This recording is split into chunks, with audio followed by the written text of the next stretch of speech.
Pessoal, boa noite. Boa noite a todo mundo que está aqui presente.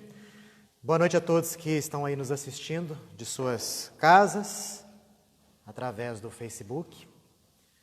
Nesse estudo nosso de sexta-feira, em que nós iremos dar a devida continuidade ao estudo do Livro dos Médiuns. Antes de nós iniciarmos os nossos estudos, ou melhor dizendo, reiniciarmos os estudos, vamos fazer aquela devida preparação, erguendo o nosso pensamento em prece a Deus. A Deus, Pai misericordioso, Criador de tudo que existe,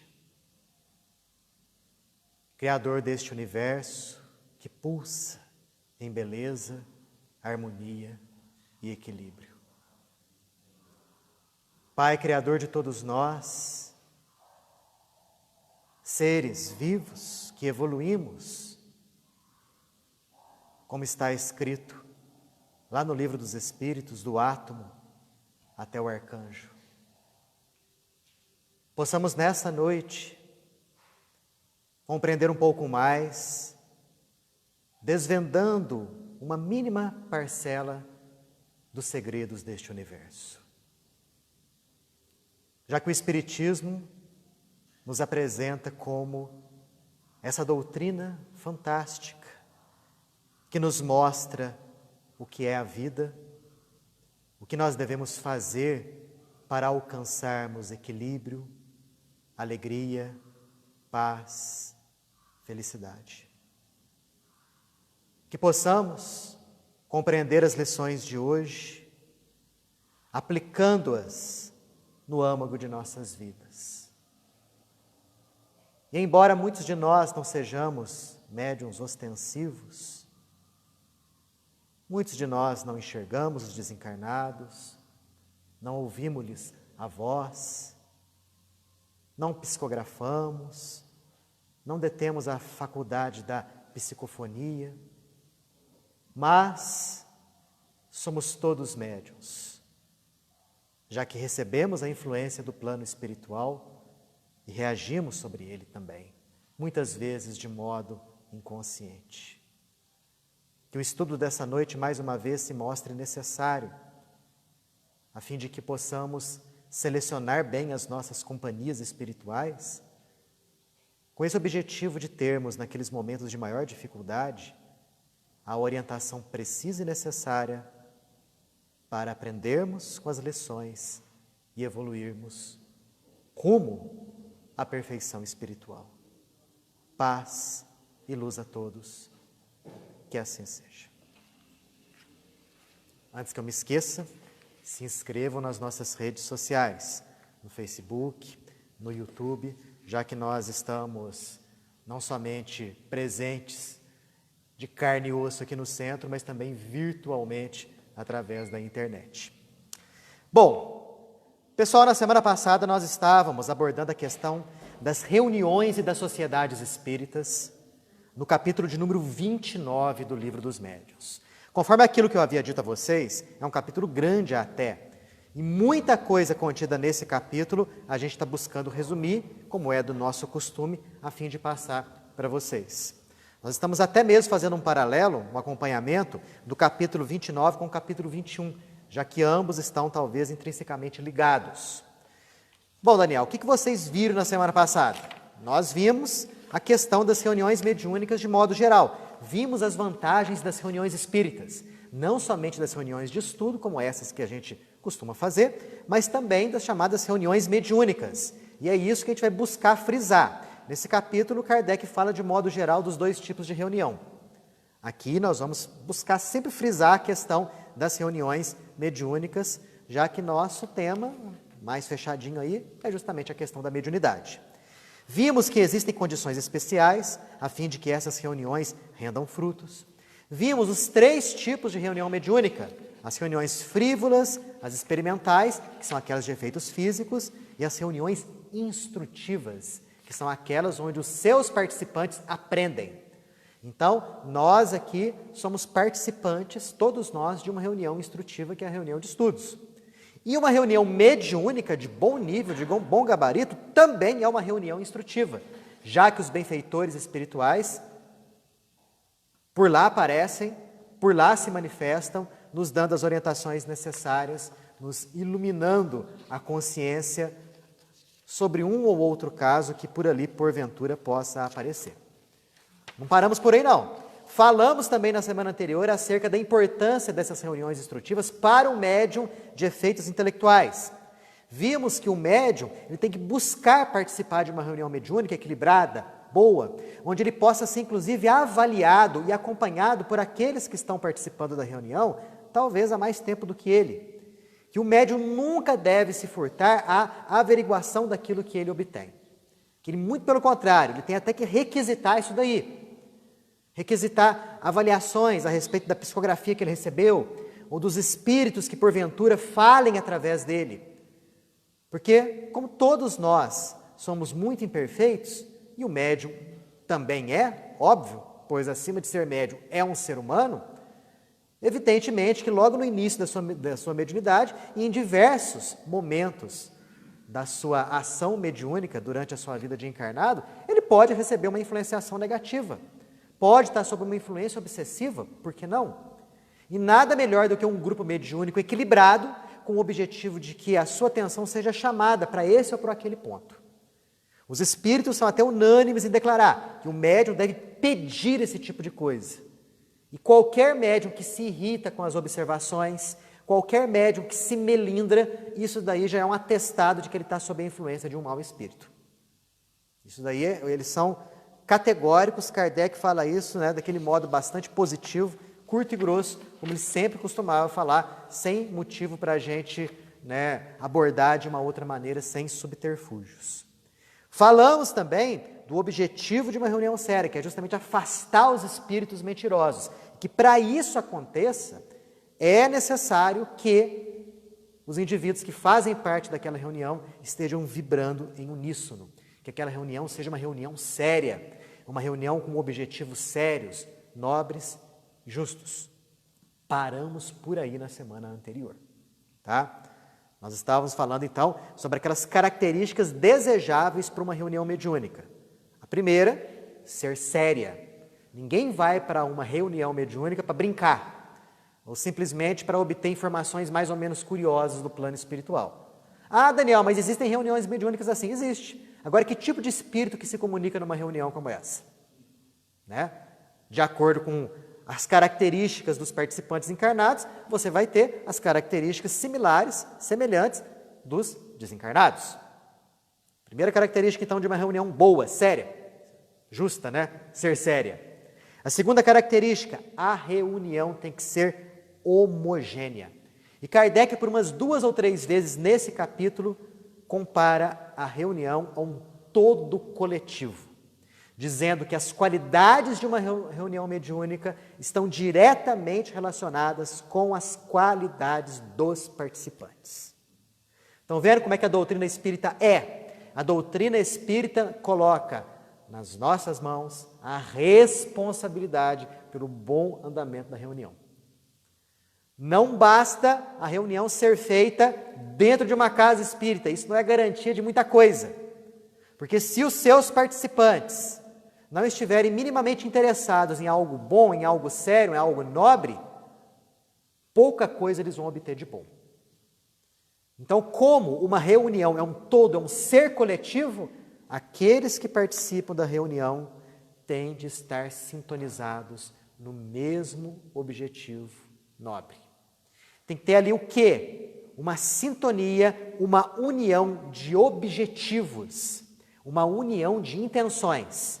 Se 10 pessoas fazem parte de uma reunião mediúnica, as 10 têm que vibrar dentro de um objetivo único, em comum, qual seja, de ajudar aqueles que precisam, desencarnados ou encarnados, ao mesmo tempo em que eles estão ali para poder aprender, ganhar conhecimento.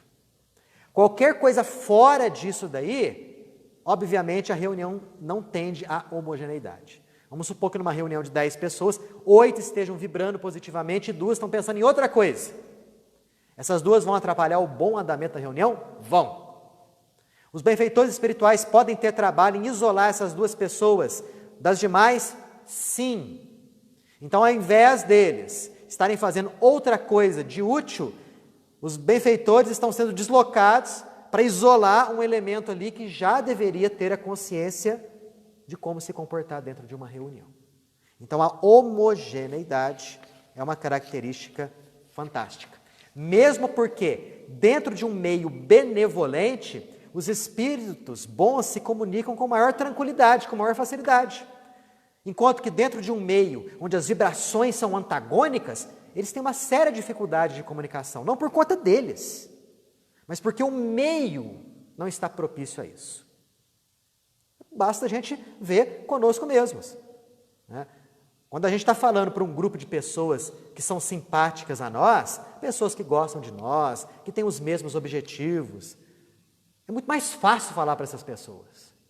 A comunicação flui, a conversa vai embora, né? A palestra se torna tranquila, bonita, gostosa, boa. Agora, se você vai fazer uma palestra, um estudo, um comunicado, no meio de pessoas que são antagônicas a você, que às vezes não estão nem aí para você, ou, em algumas circunstâncias, não gostam de você, é complicado, é difícil. Você tem uma série de dificuldades, você não se encontra com as características necessárias ali para poder passar aquele comunicado de maneira tranquila. Com os desencarnados, idem. E mais, os desencarnados são muito mais influenciáveis pelo meio em que eles se encontram. Muito mais.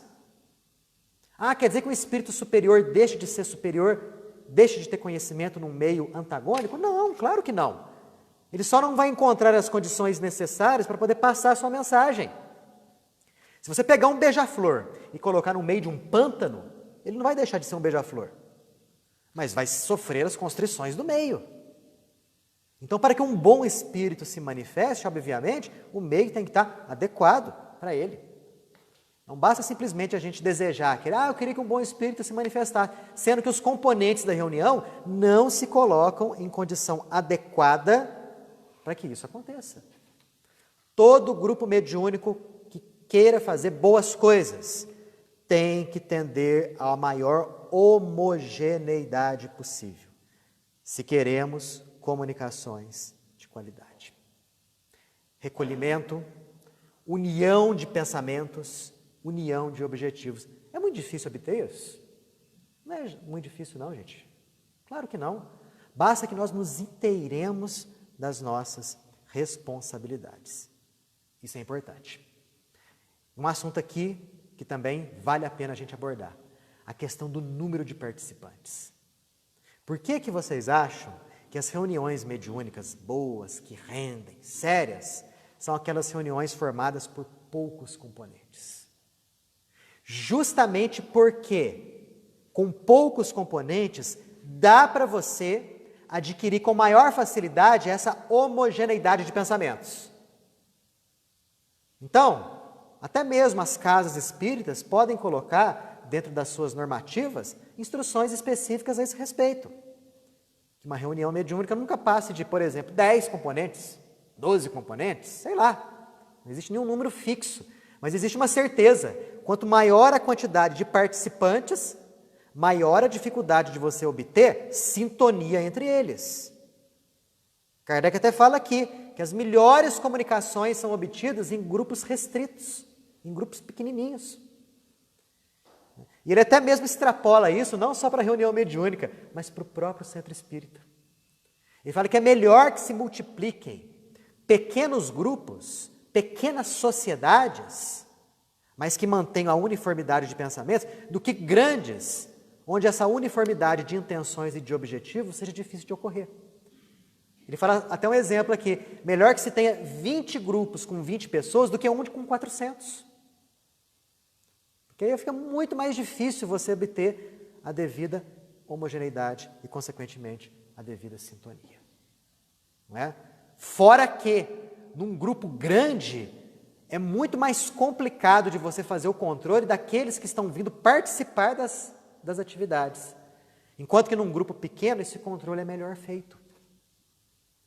É interessante que nós tenhamos esse tipo de conhecimento nas montagens e no gerenciamento dos grupos. Até aqui, alguém quer fazer pergunta, observações? Não! Vamos lá então. Uma outra característica, a regularidade das reuniões.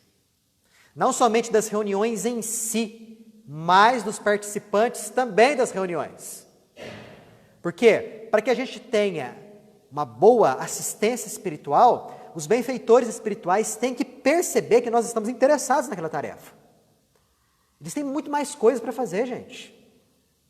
Né? Talvez um ou outro estejamos pensando, não, mas eles estão à nossa disposição, do nosso lado, para atender os nossos desejos. Claro que não.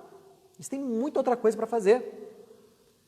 Eu me lembro de uma historinha do Chico, né, em que um determinado indivíduo estava conversando com ele, e esse indivíduo perguntou do Chico para o Emmanuel, e o Emmanuel, está aí do teu lado, Chico? O Chico falou, não.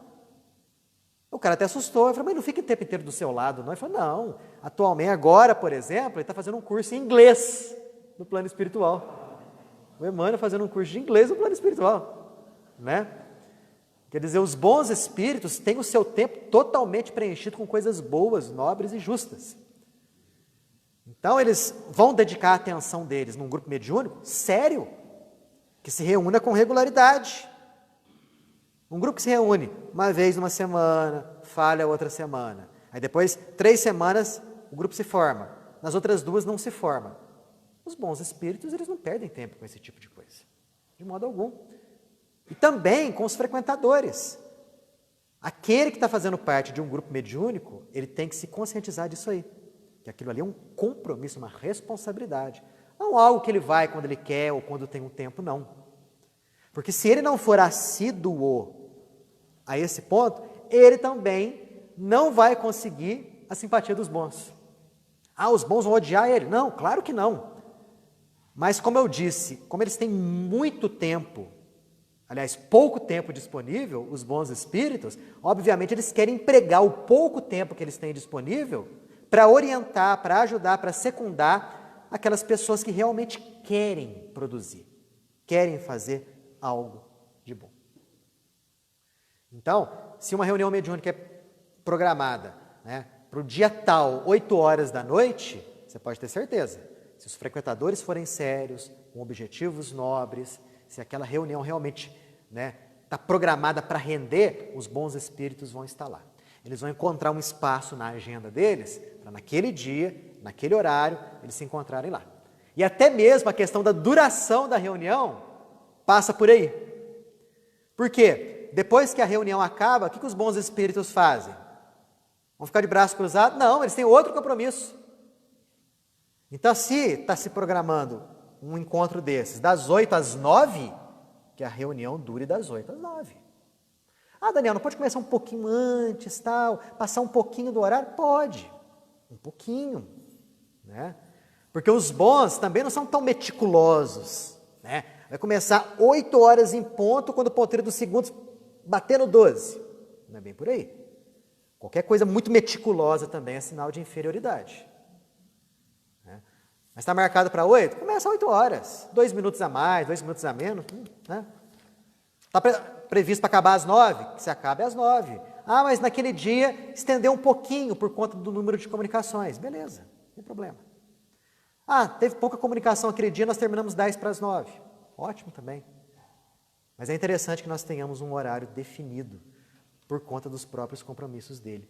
O Hermínio Miranda fala no livro Diálogo com as Sombras que até mesmo a proteção do grupo, a proteção espiritual do grupo, fica enfraquecida se o horário se estender muito.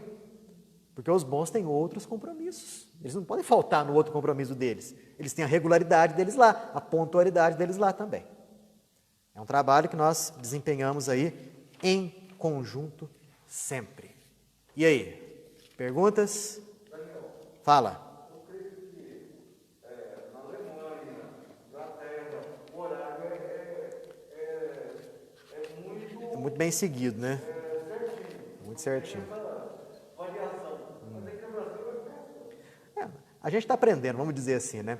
Mas eu acho o seguinte, a partir do momento que a gente se conscientiza da nossa responsabilidade, do trabalho que a gente está fazendo, porque, poxa, gente, queira ou não, o que a gente faz dentro de um centro, olha que responsabilidade. É dar uma continuidade no trabalho que o Cristo iniciou há mais de 2000 anos. Dentro das nossas parcas possibilidades, dentro da nossa fraqueza, mas somos convidados a agir dentro dessa seara, a promover essa construção. Então, é de uma responsabilidade enorme. Não que o Espiritismo perca alguma coisa se eu caio fora. Não, quem vai perder mais sou eu. Por isso que se fala, não é o Espiritismo que precisa de você, é você que precisa do Espiritismo. Não é? Então, é interessante que nós nos conscientizemos disso daí. Sim.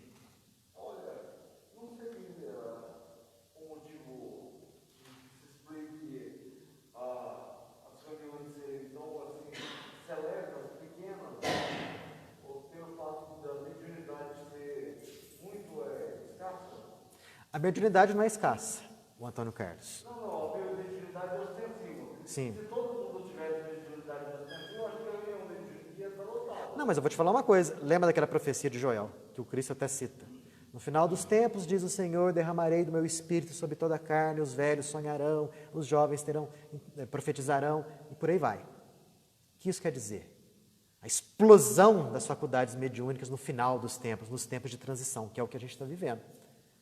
O que se deve ter preocupação é fazer uma boa seleção daquelas pessoas que são realmente interessadas em exercerem a mediunidade com afinco, com responsabilidade, para jogar essas pessoas dentro de um grupo mediúnico. Né? A própria questão da seletividade passa por aí. Né? É por isso que é interessante que toda casa mantenha um grupo de desenvolvimento mediúnico. Um grupo onde se estuda os postulados básicos da doutrina, a teoria básica da mediunidade e onde é feito um treinamento das faculdades mediúnicas que, porventura, né, a pessoa seja portadora. Então, se faz ali um procedimento teórico-prático. A teoria da mediunidade juntamente com a prática da mediunidade. Né? Aqui na casa nós temos, aos sábados, o Daniel Prado dirige, um grupo de desenvolvimento mediúnico, já está no seu 2º ano, se eu não me engano. Né, onde é feito todo um processo de aprendizado dentro do ramo da mediunidade e onde são feitas reuniões mediúnicas preparatórias, onde o indivíduo vai aprender a se comportar como médium, a agir como médium. E qual que é o objetivo? Depois de um certo tempo, completando esse curso de 2 anos, esses indivíduos que estão devidamente preparados, eles são conduzidos para os grupos mediúnicos regularmente constituídos dentro da casa. Aí a gente começa a fazer um trabalho de otimização da mediunidade, do exercício da mediunidade dentro do centro espírita. Todo centro espírita tem que ter isso. Né? Tem que parar com essa história, né, como muitos são, né, infelizmente começaram assim, o fulano é meu primo. Né? Chegou no centro espírita hoje para poder conhecer, vem cá, senta aqui na mesa mediúnica. Né? Como isso era comum. Como isso era comum. E em muitos lugares é assim que funciona. Não, eu conheço um vizinho lá, tal, é gente boa. Chamei ele para vir para o centro para participar do grupo mediúnico, ele vai sentar aqui na mesa do meu lado. Gente, como é que fica a questão da homogeneidade de pensamentos, da homogeneidade de objetivos, de intenções? A pessoa às vezes nem sabe o que é espírito, está fazendo parte de um grupo mediúnico. Nem sabe. Às vezes nem médium é, às vezes nem espírita é. Né? Né? Às vezes está lá fazendo parte lá, acha que é uma coisa curiosa e tal. Né? Daí a importância dessa seleção. Para que uma seleção? É uma questão de privilégio? Não, privilégio nenhum. Se a gente lê o livro dos médiuns com cuidado, principalmente naquela parte que Kardec intitulou aqui, como sendo regulamento das sociedades espíritas, nós vamos ver o critério que o codificador do Espiritismo colocava em termos de disciplina para a constituição e andamento das reuniões mediúnicas. Não somente das reuniões mediúnicas, mas de todas as reuniões como um todo na casa. É muito sério, é de muita responsabilidade. Algo mais, gente? Fala, André.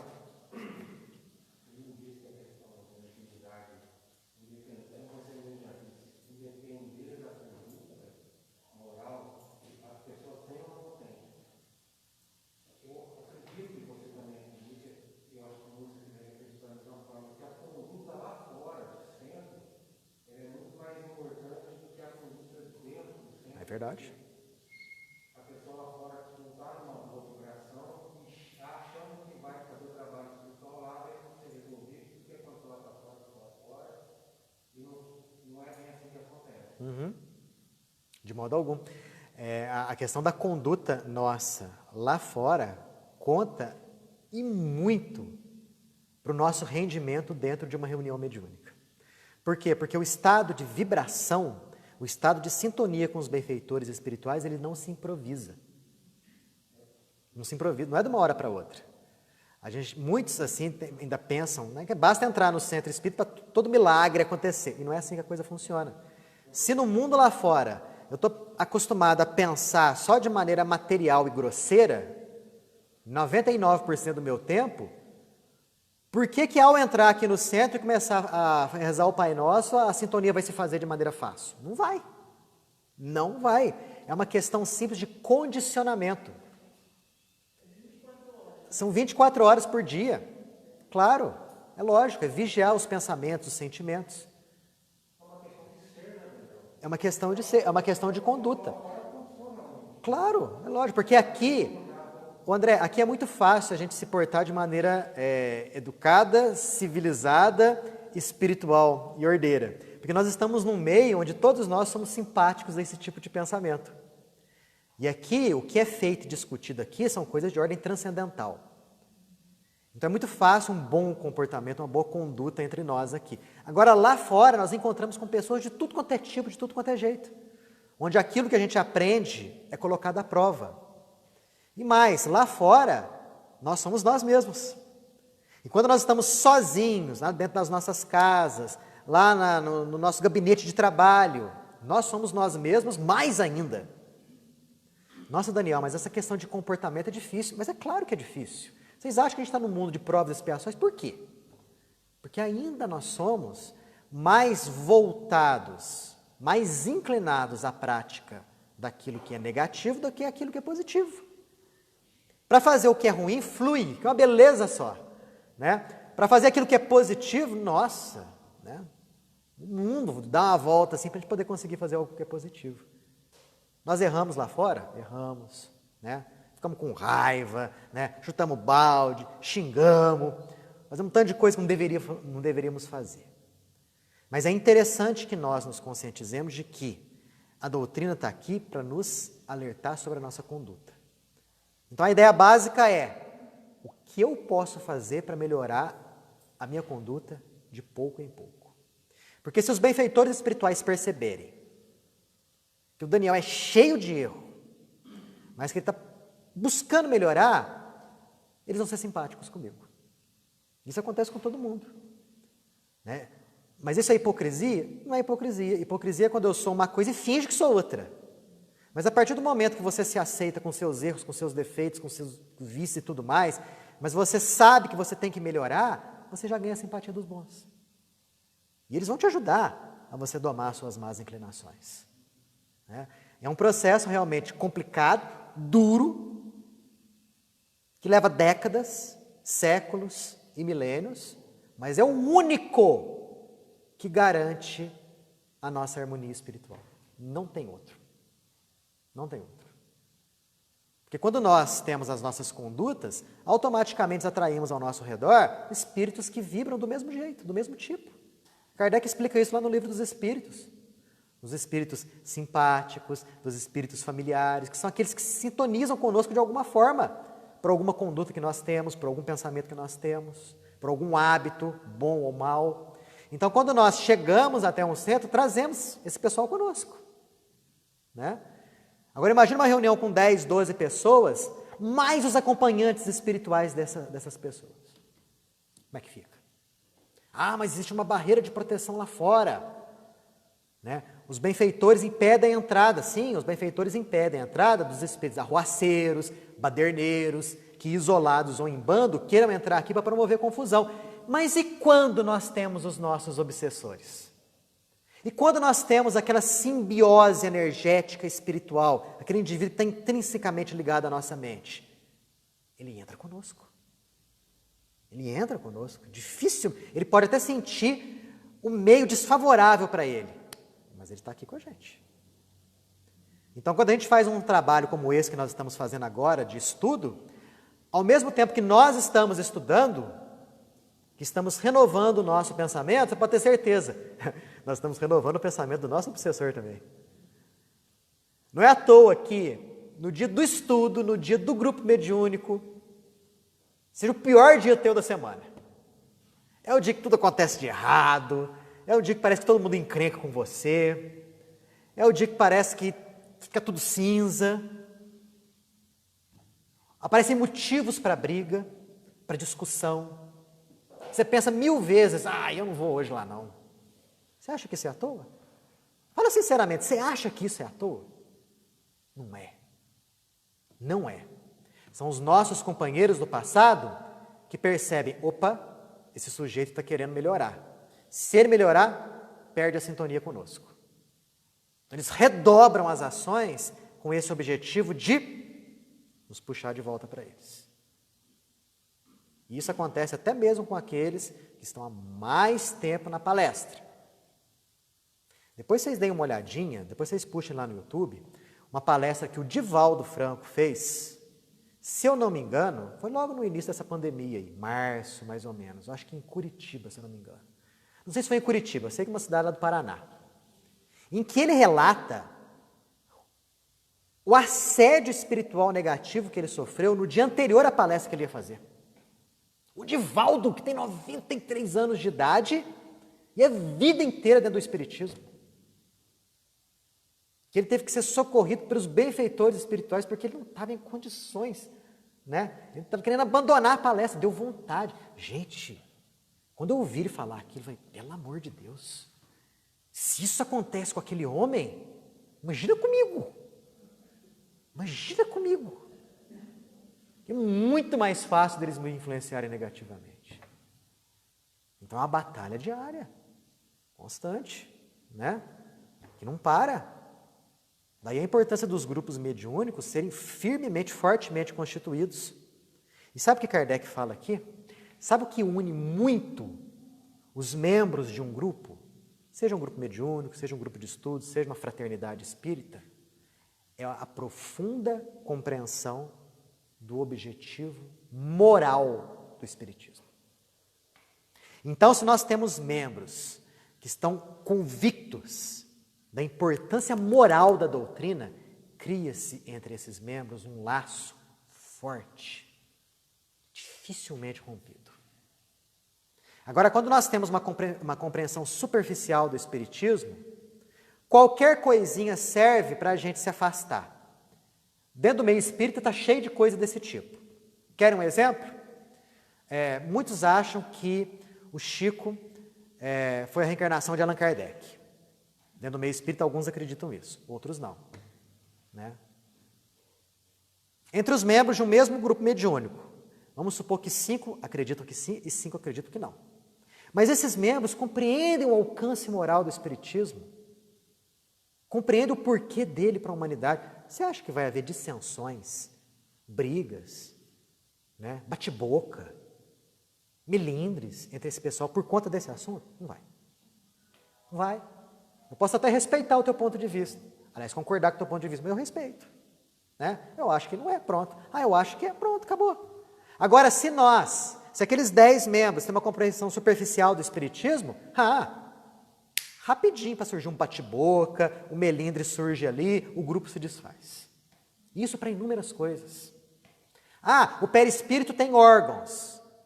Eu já acredito que não tenha órgãos o corpo perispiritual. Tá, tudo bem, né? Se eu compreendo e se você compreende o alcance moral do espiritismo, essa é uma questão secundária. Se tem, se não tem, né? Agora, se nós dois temos uma compreensão pífia da doutrina, nossa, para correr um bate-boca, uma discussão, uma raivinha ali, 2 palitos. Fácil surge. Então, olha o quanto que a doutrina tem que estar envolvida com o Evangelho. Por isso que num grupo de estudos de mediunidade, seja num desenvolvimento mediúnico, seja num grupo regularmente constituído, o estudo do Evangelho é crucial, porque é o que une as pessoas. O estudo do Evangelho une indivíduos de crenças diferentes. Kardec fala isso. lá no Evangelho segundo o Espiritismo, lá na introdução, se eu não me engano, que o Evangelho é a bandeira sob a qual todas as religiões se unem. Todas as religiões se unem. Então, dentro de um centro, é isso que nós temos que focar. Entender a parte moral. Porque não dá para você entender a parte moral de dois modos. De dois jeitos. Ama teu próximo como a ti mesmo. Como você vai entender isso de maneira diferente? Não faça aos outros aquilo que você não gostaria que os outros te fizessem. Como é que você vai entender isso de um jeito diferente? Não tem como você entender de um jeito diferente. Ainda mais dentro da doutrina, onde tudo é explicado de um modo muito nítido. Kardec teve essa preocupação de não dar duplo sentido às coisas. E às vezes a gente até procura esse duplo sentido, mas não encontra. Não encontra. Em Kardec você não encontra, não. Tem gente que fala que Kardec está ultrapassado, mas as pessoas que falam que Kardec está ultrapassado são aquelas que não conhecem. Exatamente não conhecem. Aí você chega para essas pessoas e pergunta, tá, então me cita qual parte que ele está ultrapassado. Me explica qual. Ela não vai saber falar. Obviamente não vai. É uma outra coisa, é um assunto para uma outra oportunidade, dos modismos que de vez em quando surgem dentro da doutrina. Não tenhamos dúvida, esses modismos que às vezes surgem, vêm com o objetivo de provocar justamente isso que eu estou falando para vocês. Ruptura. Porque os inimigos da causa espírita, encarnados e desencarnados, eles agem com esse objetivo de dissolver os grupos mediúnicos, os grupos de estudo e as fraternidades espíritas de modo geral. Nesse capítulo aqui de número 29, ele fala muito a respeito dos adversários da doutrina. Ele dá uma verdadeira aula, por isso que se fala. Kardec tem que ser estudado todo momento, a vida inteira. O que ele fala aqui é atualíssimo. Ele chega a falar o seguinte, existem aqueles que atacam abertamente a doutrina. Esses até não são piores. Os ruins são aqueles que acariciam de um lado e batem do outro.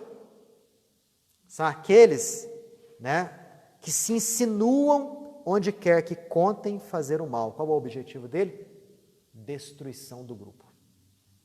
Vira e mexe, surge um indivíduo desses.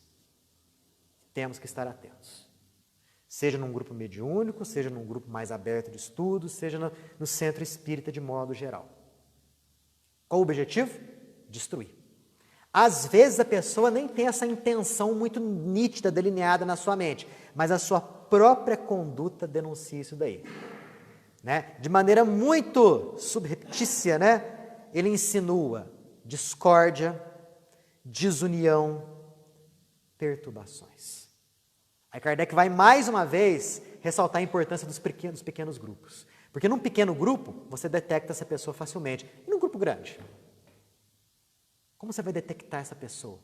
Que às vezes chega para um e fala o seguinte, não gostei da conduta do sujeito lá não.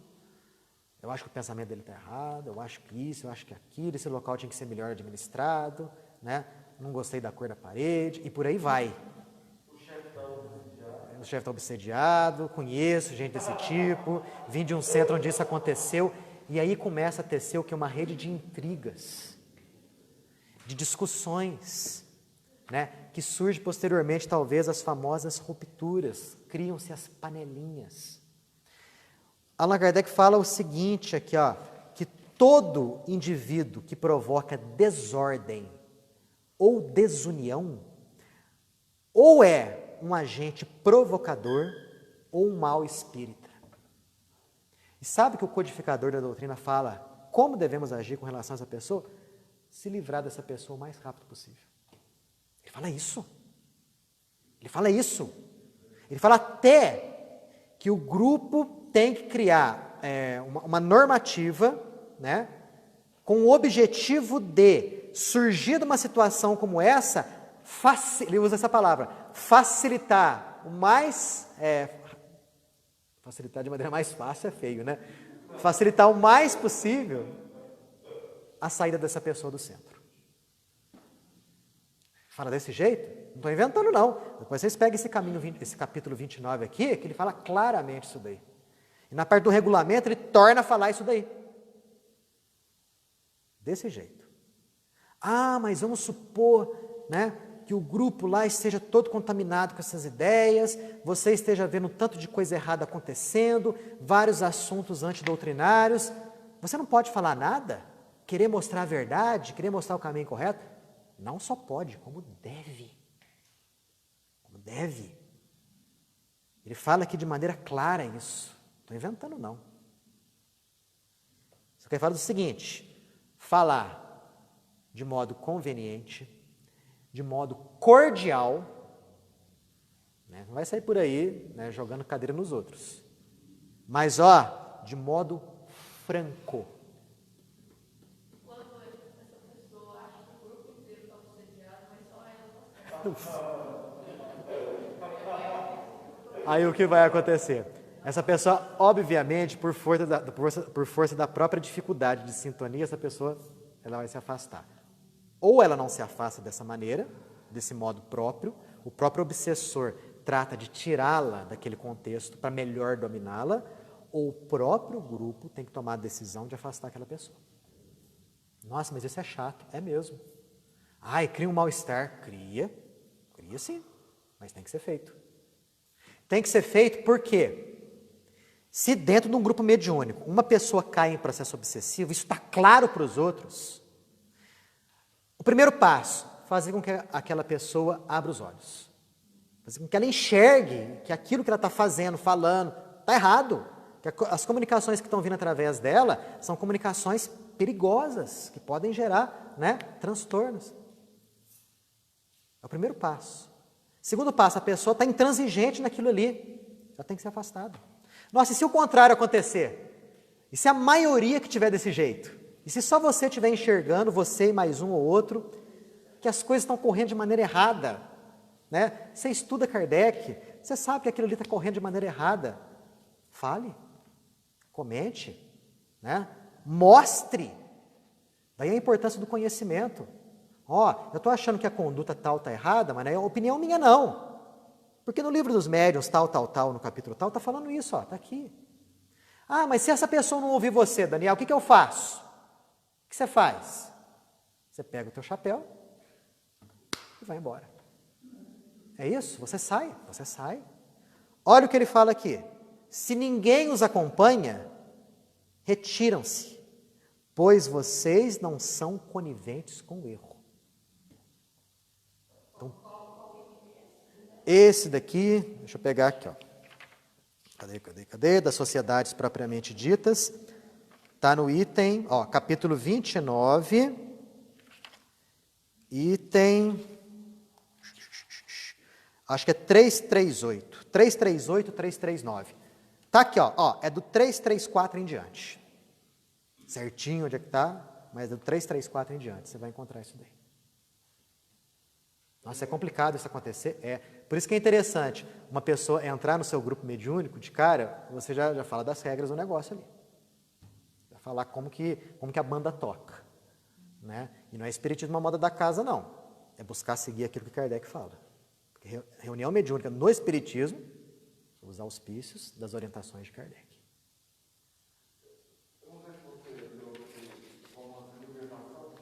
Sim, senhor. Li sim.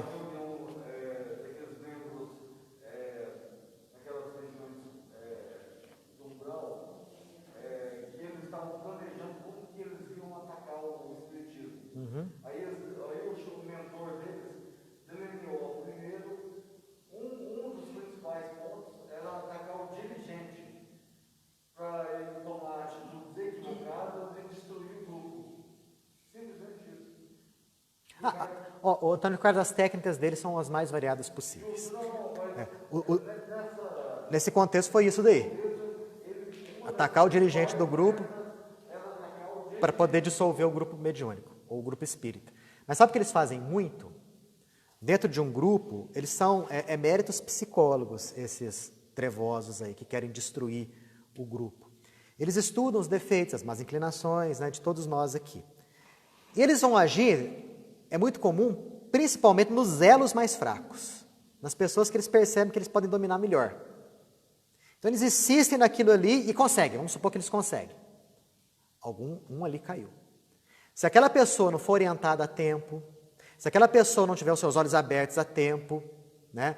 Ou, caso ela não queira, seja afastada, todos os demais membros correm risco. Eles começam a comer pela beirada. Primeiro pelos mais fracos, né? Por aqueles mais suscetíveis, depois esses são dominados, se avolumam em número, e aí vão começar o assédio para aqueles que são mais firmes e mais difíceis de serem acessados, né? Mais ou menos essa é a tática deles. O que Kardec fala aqui? Se um membro cair em processo obsessivo, redobrem seus cuidados. Ele fala até, usa até a expressão, existe um lobo no meio do redil, né? Quer dizer, fica de olho aberto aí, de orelha em pé, que se um caiu em obsessão, que existe uma série de obsessores aqui dentro do grupo. Vamos buscar recuperar o sujeito, ajudar da melhor maneira possível, né? Afastá-lo da reunião mediúnica, mas continua frequentando a casa, grupo de estudo, evangelho, toma passe.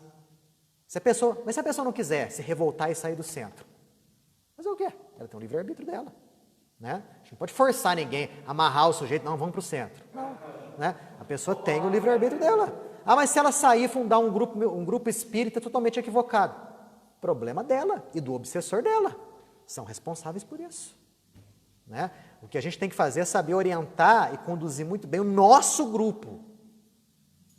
Aqueles que não se adequam àquilo que Kardec nos orientou, o que se pode fazer? Não é verdade? Oi.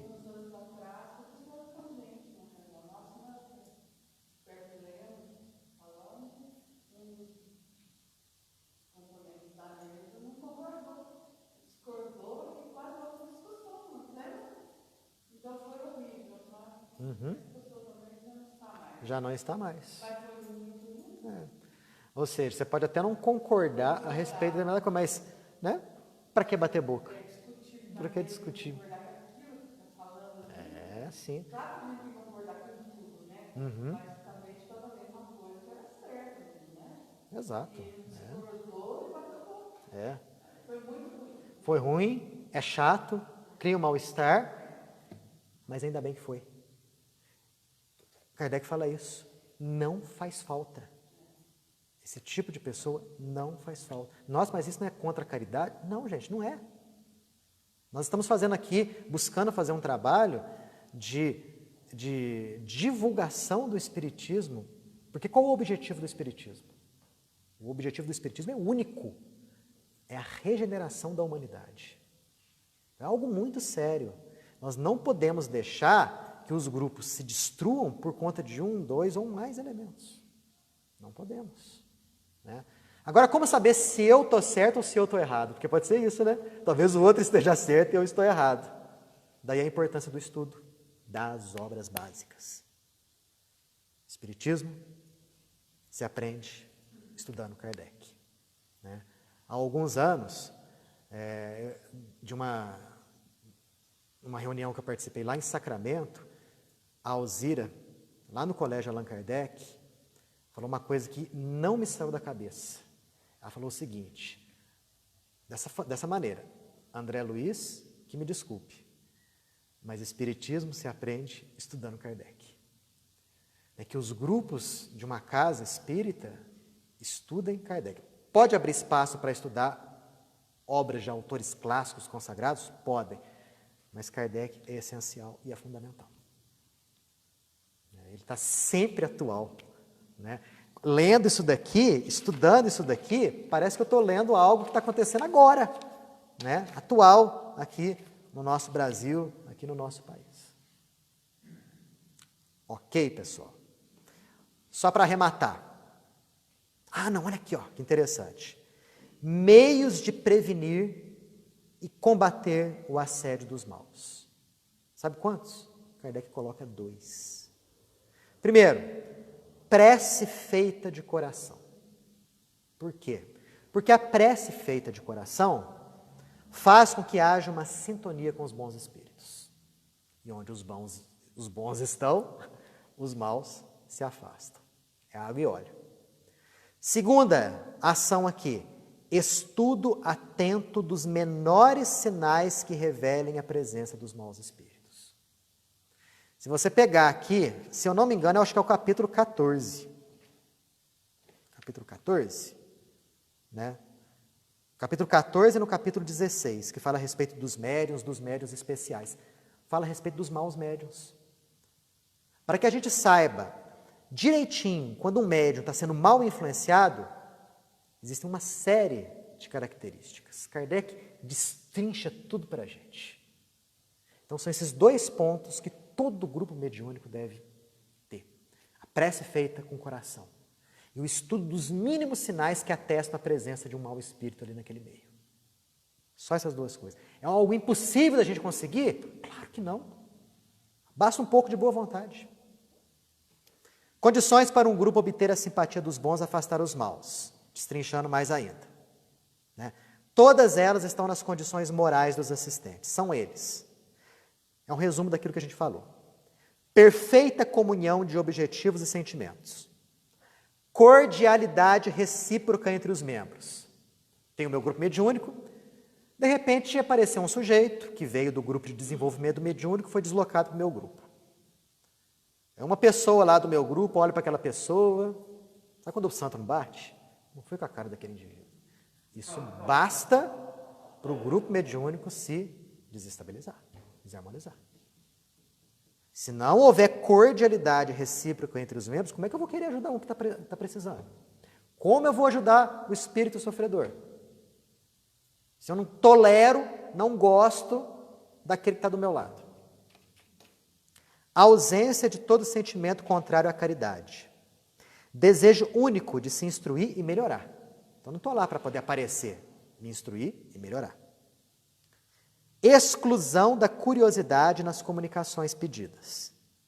Recolhimento e respeitoso silêncio durante as comunicações. Atuação dos médiuns com o único desejo de serem úteis. São condições difíceis de serem obtidas? Não são, gente. É tudo muito simples. O espiritismo é coisa muito simples. Nos seus postulados, nos seus ensinamentos. Né? Não é preciso ser um Francisco de Assis para conseguir isso daqui, não. Não precisa. Basta ter um pouco de esforço, de boa vontade, de compreensão, de tolerância da nossa parte, para que a gente possa, né, se habilitar a receber a comunicação dos bons. A presença dos benfeitores, daqueles que gostam de nós, né, que estão esperando ali um movimento da nossa parte, para nos darem as mãos, para que a gente possa caminhar junto deles, porque aqui o trabalho é de coparticipação. Né? É interessante que nós tenhamos isso na nossa cabeça, para que cresçamos e evoluamos em conjunto. Esse capítulo 29 tem algumas coisas a mais aqui, só que eu não vou abordar essas coisas a mais, que não tem muito a ver com reuniões mediúnicas, tem mais a ver com as reuniões de estudo e tudo mais, tá? Mas eu estimulo vocês, com o Evangelho, aliás, com o Livro dos Médiuns, a lerem o restante desse capítulo 29. Não será perda de tempo, posso garantir isso, tá? Semana que vem a gente aborda aí um outro capítulo. Estamos na reta final, né, do estudo aí do nosso Livro dos Médiuns. Certinho? Uma última consideração, está faltando 5 minutos para acabar aqui o estudo. No! Fala.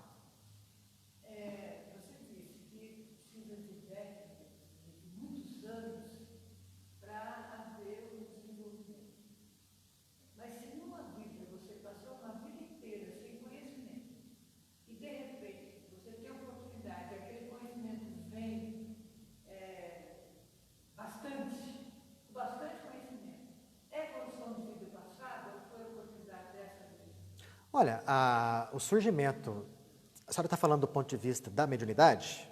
Não, de tudo, de crença. De crença de tudo? Chegou o momento certo. Nós conseguimos o conhecimento, adquirimos a crença quando estamos maduros para receber. Né?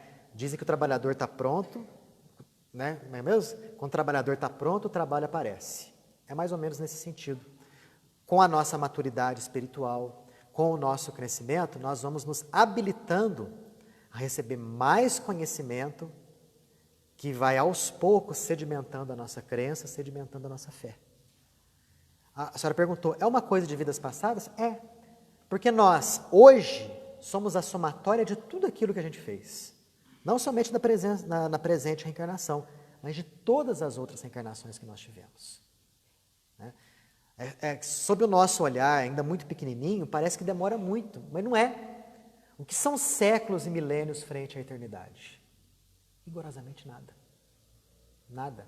Aliás, para Deus, né, milênios são um segundo. Então chega um momento em que nós, devido ao nosso próprio crescimento espiritual, nós vamos amadurecimento até que chega aquele momento de nós compreendermos determinada coisa. Porque a crença é justamente isso daí. Não basta você falar, eu creio da boca para fora. Você tem que sentir aquilo. Agora, para você sentir aquilo, é resultado de maturidade. Né? É algo que vai acontecer no decorrer da sua trajetória. Você falou de Emmanuel estava aprendendo inglês, né? Emmanuel estava aprendendo inglês. Então, tudo bem na cabeça, né? Ele nunca, das duas, ele não passou uma vida... Sim, bem provável. É isso, né? É bem provável. Se ele tivesse passado, ele poderia até... Aí ele já tinha o conhecimento. Ele já tinha exatamente o conhecimento, né? E se eu não me engano, nessa partezinha aí, é justamente naquela época que o Chico andou viajando para os Estados Unidos, em que Emmanuel tinha que escrever em inglês. Né? Então, estava aprendendo inglês. De certo curso de inglês, ele lá é aquele curso, né, né? Que é feito rapidinho lá e que ele aprende tudo, né? É mais ou menos isso daí.